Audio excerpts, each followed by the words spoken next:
something right, be genuine. Click, click, never you forget about your heroes and the heroine. Stand up for something right, be genuine. You too can be a hero, don't rank yourself at zero. No money, no house, no vehicle.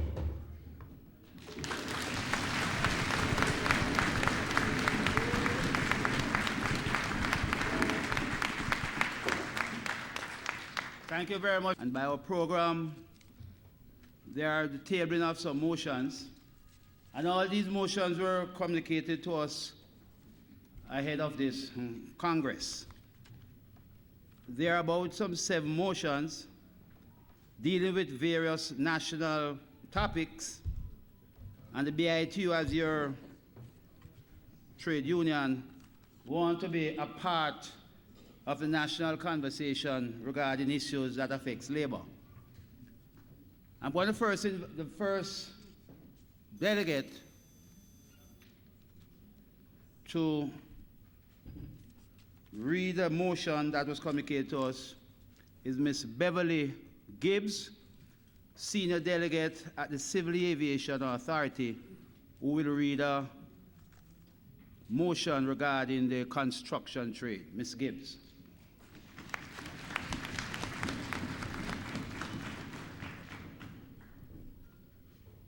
Very much, Ms. Gibbs. The motion affected. And my next motion, as I understand it, and it is titled, as I understand, Pension Schemes for Workers in the Hotel Industry. And I now invite Ms. Jemima Arthurs, Chief Delegate.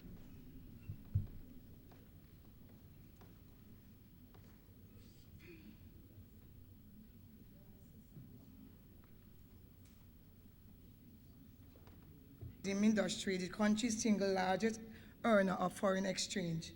And whereas there are approximately 80,000 workers directly employed by the industry.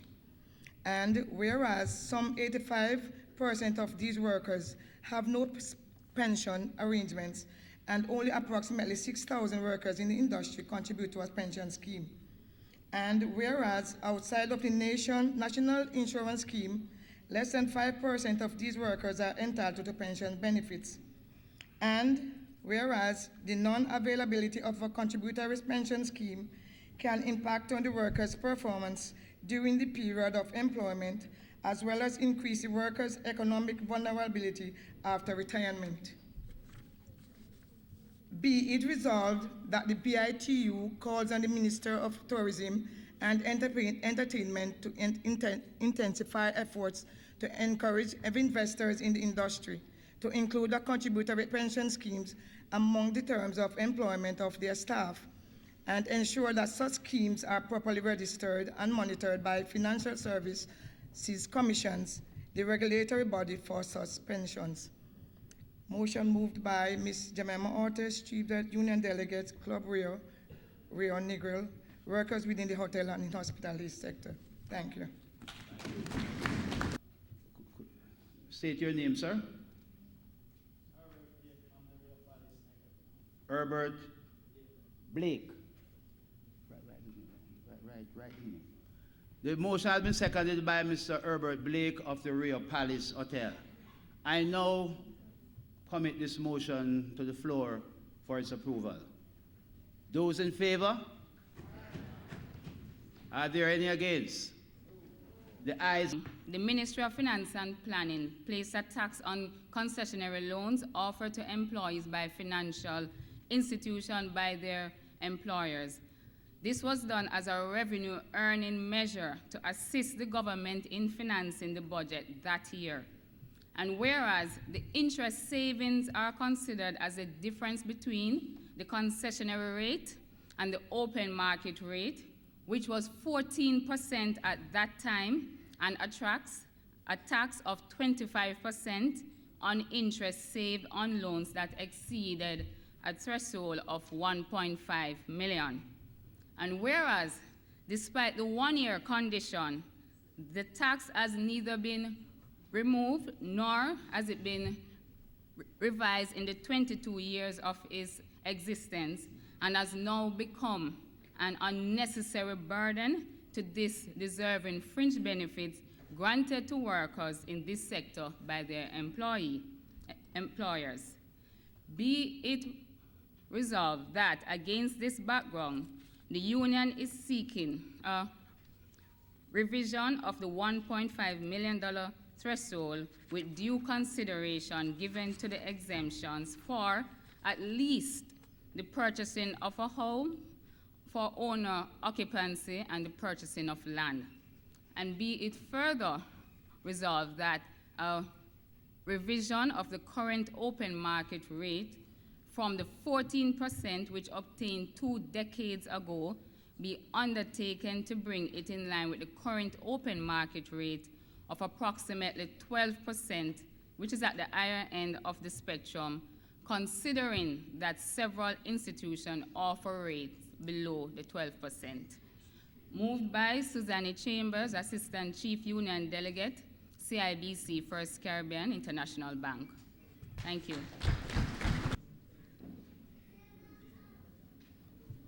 Agriculture, in spite of all the problems, is still one of our largest employer of labor.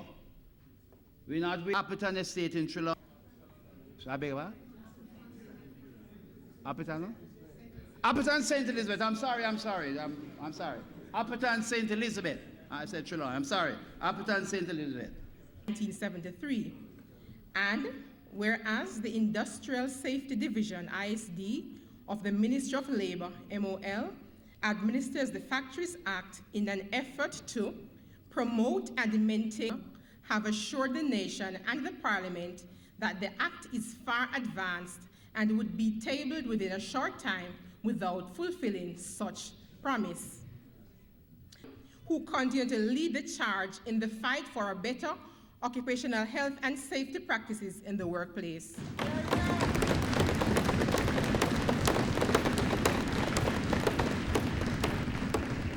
Thank you, Ms. Guthrie. The motion has been proposed by my phone. The ayes have it. Are there any against? The next motion will indicate, I need to pause now. We have just been joined by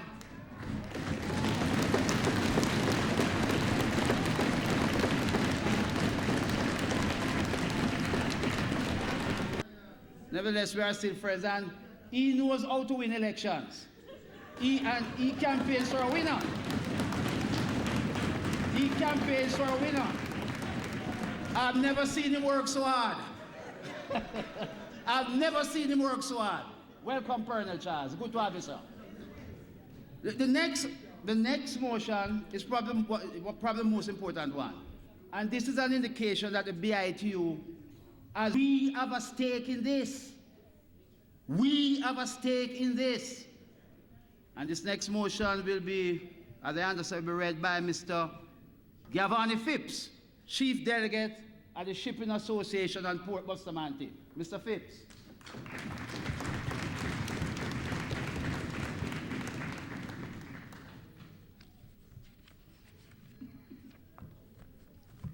Good afternoon. In the Portland Bight area, and including the Goat Islands, as well as the creation of a Caymanas economic zone. And whereas of a wider proposal for the development of a logistic hub. And whereas the proposals include the privatization of the Kingston Container Terminal, KCT. And whereas there is an urgent and present need to dredge the Kingston Harbor and the berths at Kingston Container Terminal to take advantage of the larger ships that will arrive in the hemisphere at the completion of the expansion of the Panama Canal in 2015. And whereas the details of their proposals have not been provided to the trade union movement. And whereas for the past 75 years, the members of the Bustamante Industrial Trade Union have contributed to development of and retain a vested interest in the expansion of the shipping and logistic industries. And whereas shipping logistics have the greatest potential to advance the fortunes of this maritime nation, and whereas such potential has not been fully exploited.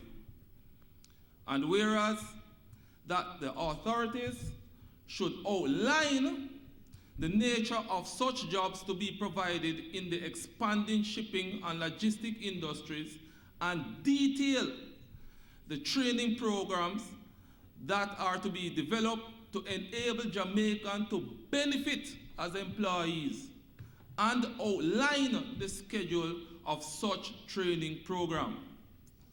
And whereas a logistic task force has been established with no union membership, be it resolved that the union call on the government of Jamaica to invite a representative or representatives of the Bustamante Industrial Trade Union or representative of the Jamaica Confederation of Trade Unions to sit as members of the Logistic Task Force.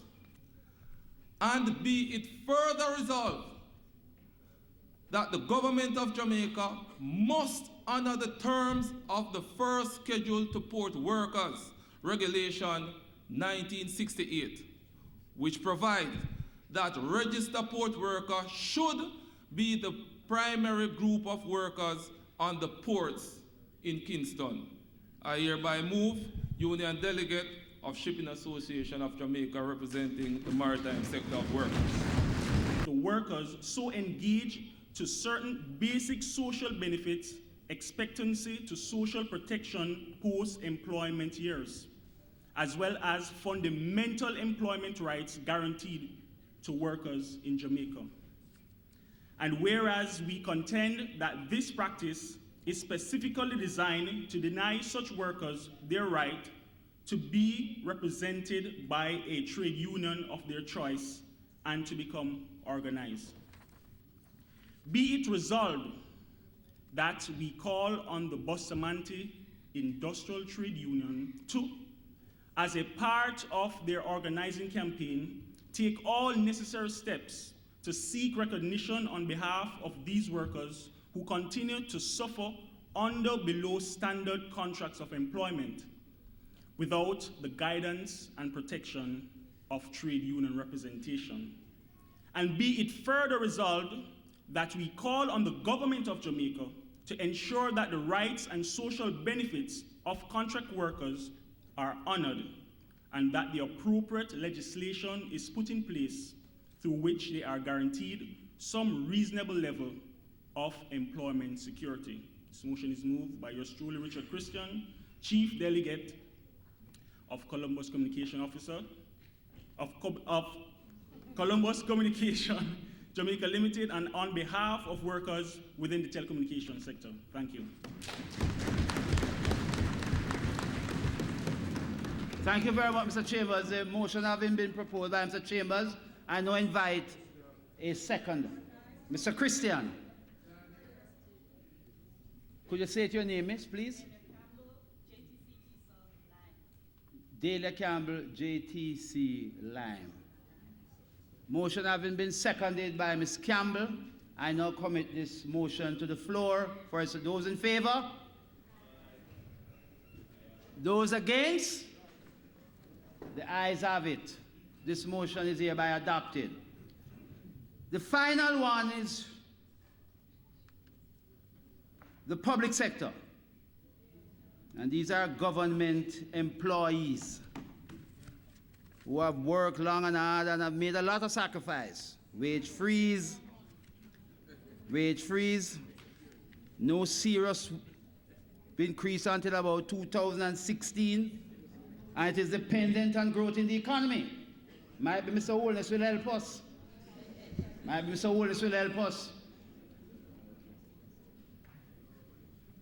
This motion deals with cost of living for public service workers.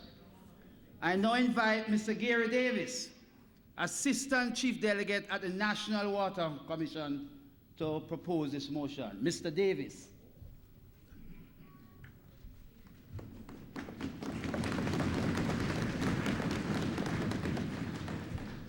Members of the head table, fellow delegates, good afternoon. Motion number 7 on the cost of living and the public sector. Whereas a prior action to secure the extended fund facility from the International Monetary Fund, the Government of Jamaica, GOJ, and the Jamaica Confederation of Trade Union, and other staff associations signed a 3-year heads of agreement on March 6, 2013 for the 2012 to 2015 contract period. And whereas to date approximately 85% of public sector bargaining unions are affected by this agreement, especially the conditions of renegotiations based on the level of cost of living increases.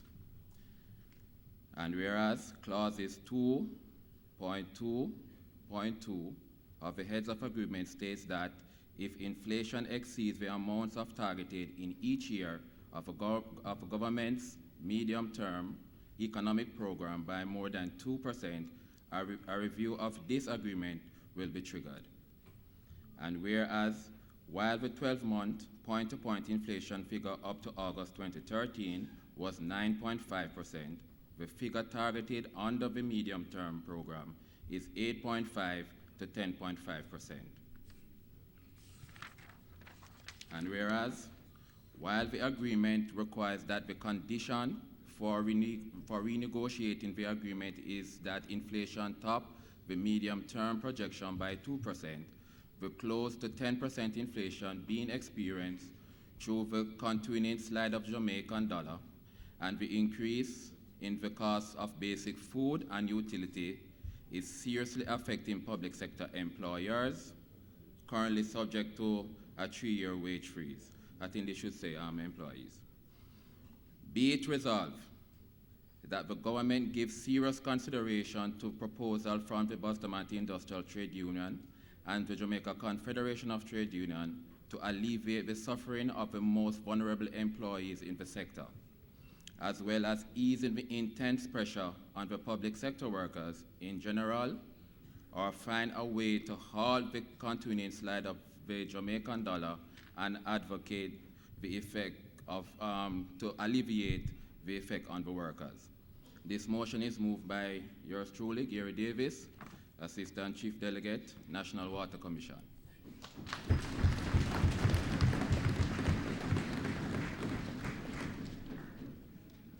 The motion on the public service cost of living adjustment has been proposed by Gary Davis. I now request a seconder. Can you just, your name, sir? I didn't get that. From? Fernando Edwards from St. Thomas Technical has seconded the motion. I now commit this motion to the floor. Those in favor? Those against? The ayes have it. Any against? The ayes have it. Delegates of the BITU, I want to confirm that all these motions, all 7, deal with construct are derived from these motions. That ends that section. During the reading of motions, 2 very important persons came in. I want to recognize Ms. Veronica Thompson, the Executive Director of the Jamaica Confederation of Trade Union. Ms. Thompson, I'm glad to have you. And lastly, recognize Mr. Halvin Henry, former General Manager of the Shipping Association, who was to join us.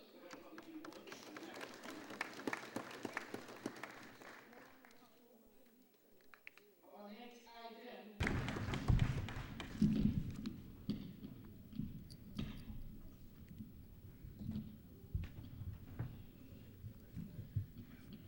Good afternoon. Good afternoon. St. Clair Shirley has served with distinction as a trustee and as a member of the Managing Executive Committee of the BITU for well over 50 years.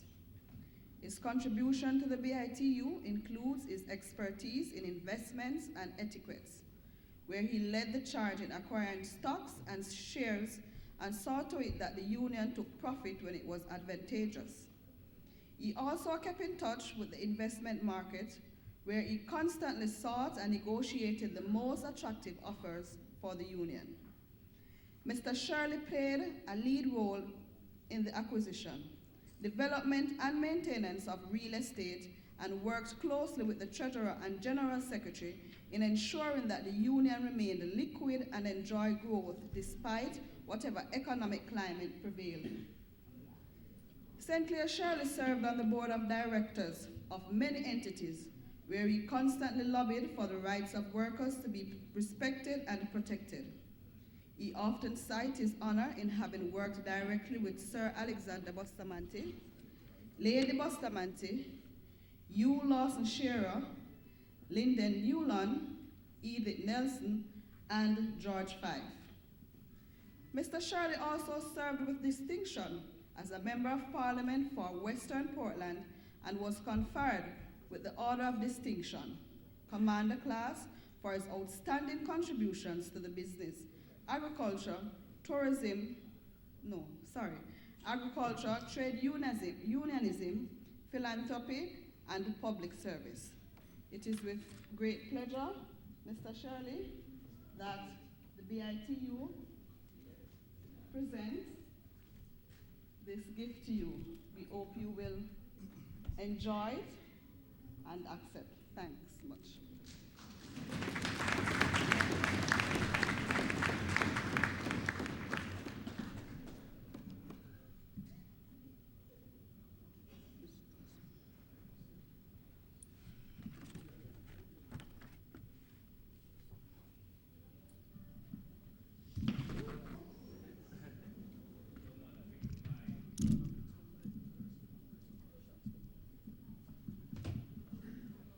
Sound?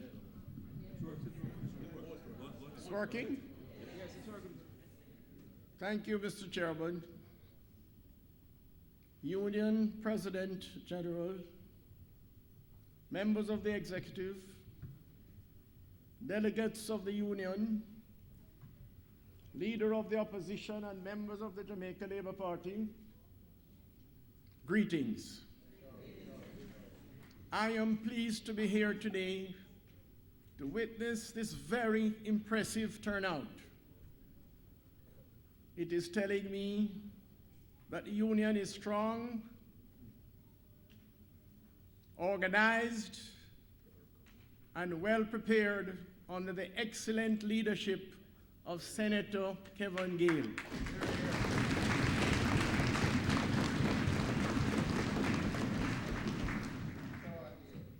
I am also particularly pleased that you, the leadership, and the delegates of the union have invited me here today to show your appreciation for the services I have given over the many years. Thank you so much.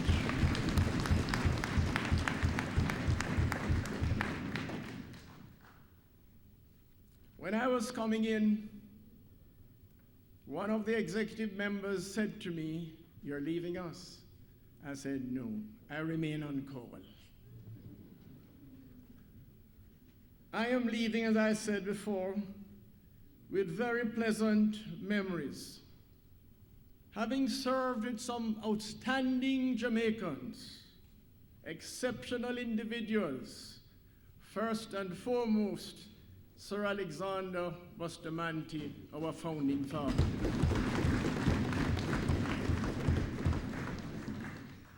I was by his side year after year, and also his beloved wife, Lady B. Lady B served as the longest serving treasurer of the BITU. She kept the treasury in good shape, She ensured that the BITU was financially strong. She was indeed a wonderful lady.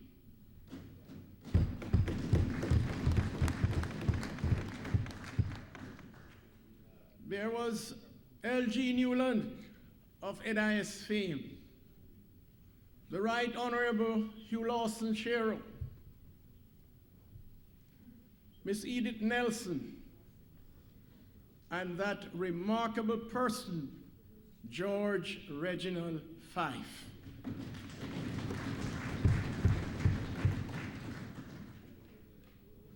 Ladies and gentlemen, I leave with pleasant memories, but I will always be with you. God bless you all. Thank you.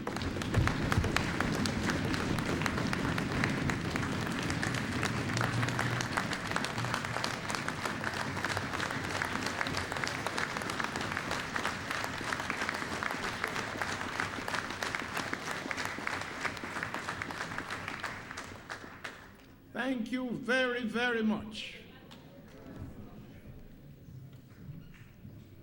Mr. Shirley, we are indeed grateful to have known you, sir, and we really thank you. We also have 8 very special awards for our hard-working delegates. Delegates who have been outstanding. All of you have been outstanding. All of you have been outstanding. All of you have been outstanding. But it probably just wasn't possible to give everybody the recognition that they deserve. But we have selected some sectors, and we have eight awards to give to delegates in different sections. The leader of the opposition will be making 2 presentations. And I now invite Mr. Raphael Walker, Chief Delegate from St. Ann Development Company, to come to the podium. Mr. Walker.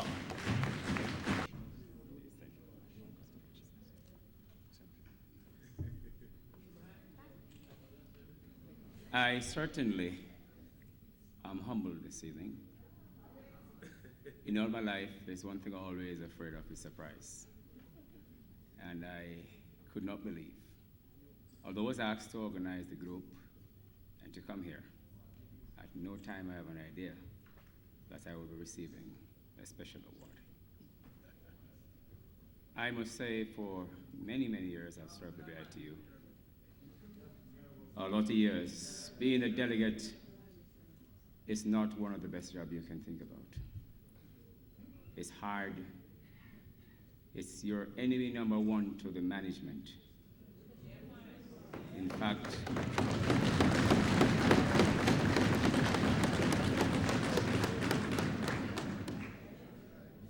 when the worker is wrong and you have to tell them that you're wrong, you're also enemy number 1.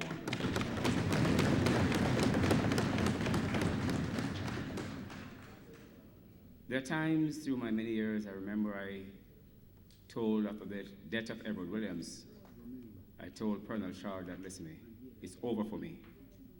And he said to me, Walker, even if you don't represent the worker, you are my officer here, and I want you to continue.